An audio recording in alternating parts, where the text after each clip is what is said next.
Hi guys, just thought I'd make a quick video about this Canary Island date palm that I got from a nearby place.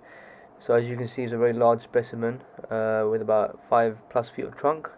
Got this for free online, so all I had to do was pay for the removal, which is what I thought, I thought was a good deal.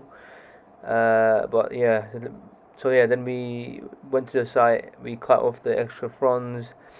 We trimmed down the trunk because it was a very tight area, wouldn't fit through the fence, so we had to sort of trim the trunk a bit and cut the fronds, and that was done. And then we dug out the root ball sort of as much as we thought we needed, tied a rope around the palm, and yeah, tied it to a van, and the van sort of pulled it out of the hole. And yeah, this is what it looked like. We tied the leaves up once it was on the ground, and then once again we used the ropes from the van to pull it, because we tried lifting it, but yeah, it was like at least 3 or 4 tons. Really underestimated this palm, in terms of the weight. It had rained a lot as well, so that made it more heavy. At this stage we had a car jack.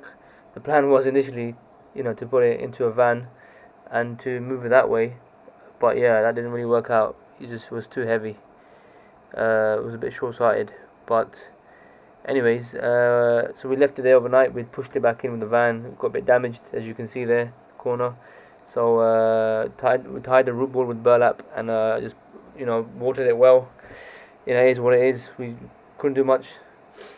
So I was a bit frustrated by that. So the next day, we hired a sort of this kind of thing here, whatever you call that, lorry crane thing, and yeah, you can see the burlaps there.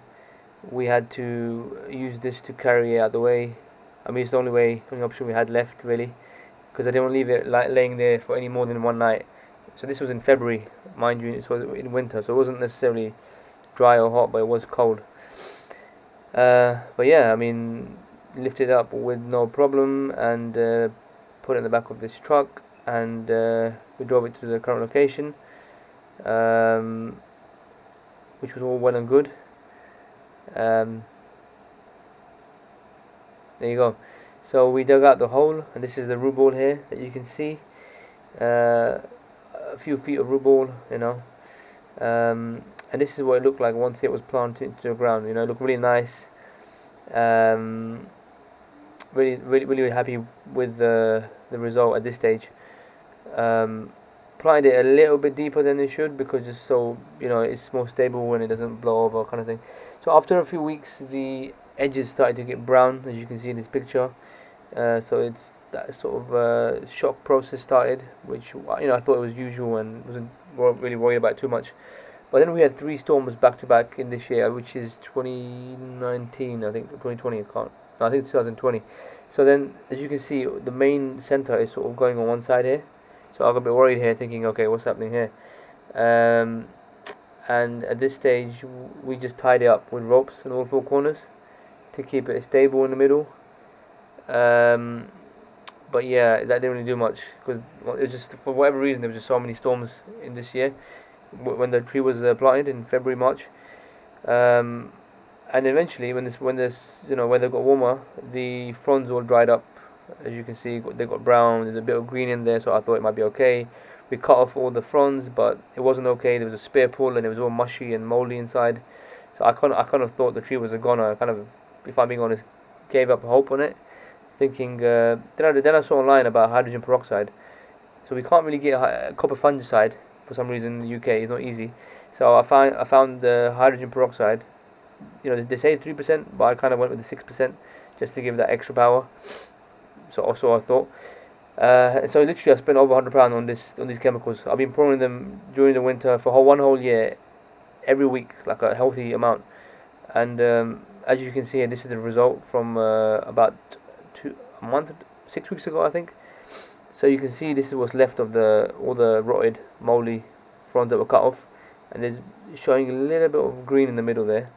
So this is, at this stage, as you can see in the background, I've got the other Canary Island date palm, which I thought would replace this, because I really had given up hope. But anyways, there was green showing, so I just ordered more hydrogen peroxide and kept pouring it, thinking, and at this stage I got a little Sharpie pen, made a little mark on the front to see if it pushes out, so I can sort of measure it. But I had a little bit of hope, like 5-10% here, thinking that it might just make it. And this is now sort of today. As you can see, it's pushed out loads of new green growth, looking really nice, and I'm really really amazed by how it came back to life. After it looked like it was dead. There's no sort of videos or anything documented online about this kind of thing, so I thought I'd make a video of how tough these Canary Island date palms are. As you can see, the trunk is all cracked up and damaged, but the fronds are green and they're pushing out. This all come out within like 3 weeks. All this growth. So over here, I'm gonna just point out where I marked it last time, and yeah, 6 inches has come out. But anyways, guys, there you go. The phoenix rises from the ashes. So yeah, thanks for watching and subscribe for more.